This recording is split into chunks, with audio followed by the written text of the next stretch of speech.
Hi, welcome back again everyone.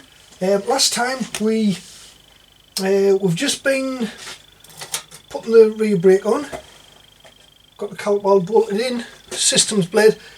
What I haven't got is an anchor bar holding the caliper in place to stop it spinning. Now what I'm going to do is use stainless steel bar, and I'm going to turn down two of these, but I'm going to thread them in the middle, I think. Now I'm using stainless steel. Now just a point in passing, I know some of you will already know this, a lot of you, some who's just starting may not be so familiar, but if you've got mild steel and you get a magnet, this is quite a strong magnet, and you put it on, you can lift the bar with it. It's quite a strong magnet, that, and steel has a good attraction to a magnet, whereas stainless steel, now there's two types of stainless steel. This one, if you look, the magnet will hold on to it. That'll just say hold it, but it's not strong enough, for all that, it's not strong enough to actually lift the stainless steel bar. It'll pull it a little bit, whereas, as I say, the steel one, it will. There's another type of stainless steel, this one here, and the magnet won't even stick to it. It won't even lift its own weight onto there. Put it on there, I'm just trying to demonstrate, and if I just tip it, it falls off. This, I think it's 316 stainless steel.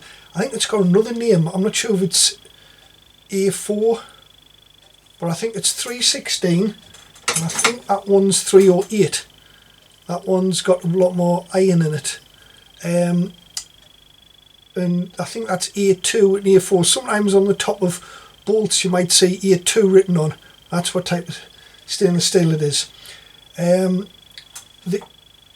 A2 will show some signs of tarnishing and slight rusting under corrosive liquids, whereas this, the 316, it's designed to withstand corrosive liquids, especially salty water.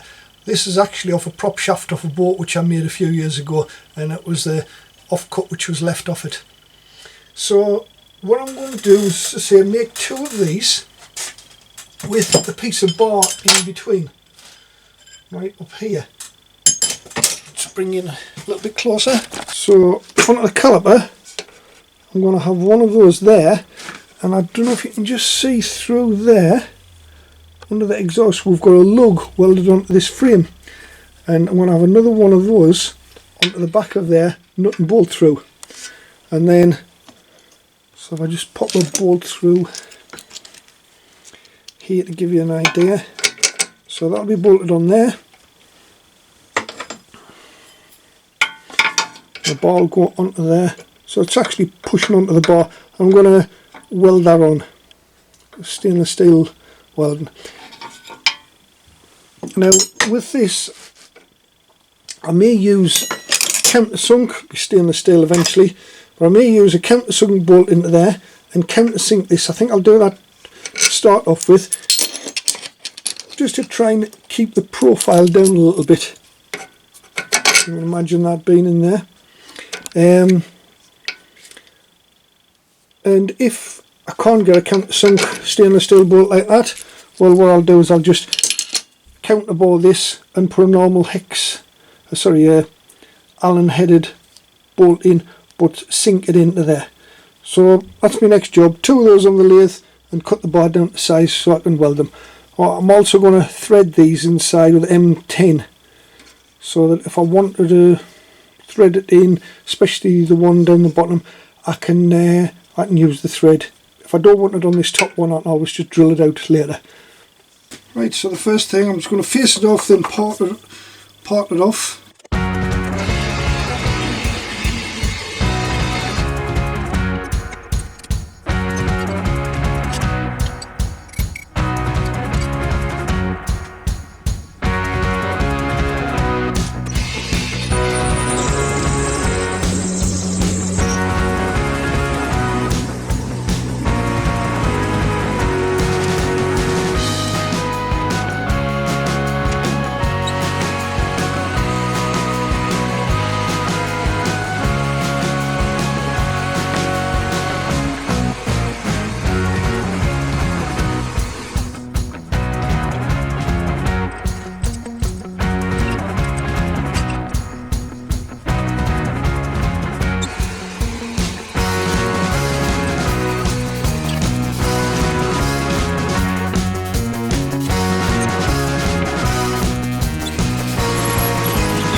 Right, that's 2 of those made. I'll just bolt them onto the bike now and then we'll get the bar made to put between them.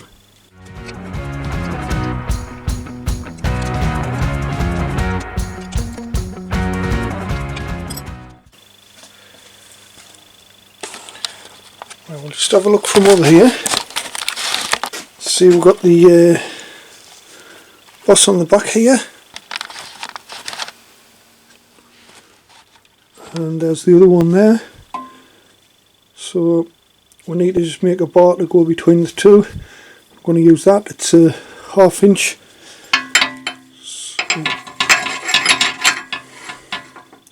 So I'll cut that to length. I've made the 2 bobbins. They're in place now. I've cut this bar down, and what I did, I've taped the ends down on the lathe so that I've got a nice, I can get right in there, a nice fillet I can fill in. So I'm going to tack them on here on the bike, and then I'm going to put them in the vise so I can go right round them.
Right, so I've left that to cool down.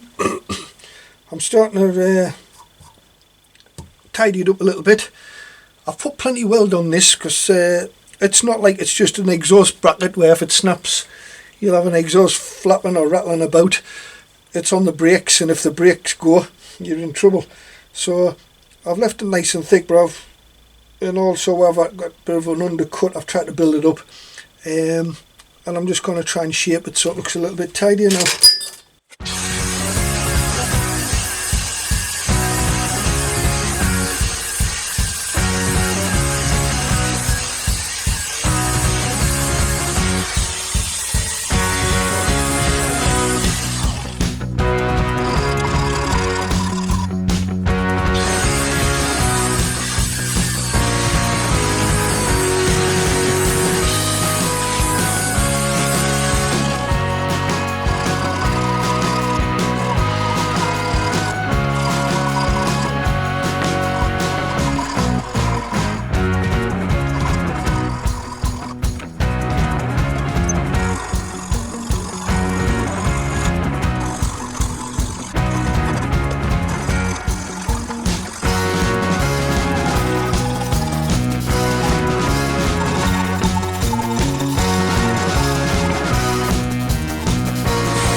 Right, so I've got the bar done now, and I'll put this bolt in. I think what I'll do when I get a stainless steel one, if I can't get one a little bit flusher, I'll round that off a little bit so it's like a button bolt. So I'll just pop that in place.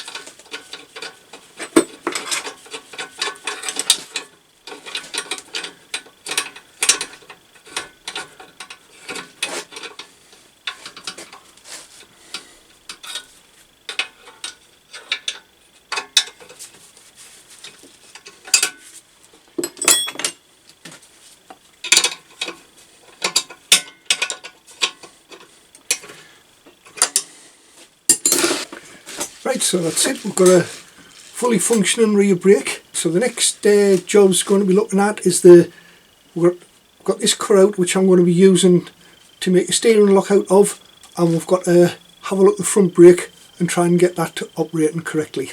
Right, well thanks everybody for watching again, and I hope to see you again next time. Take care.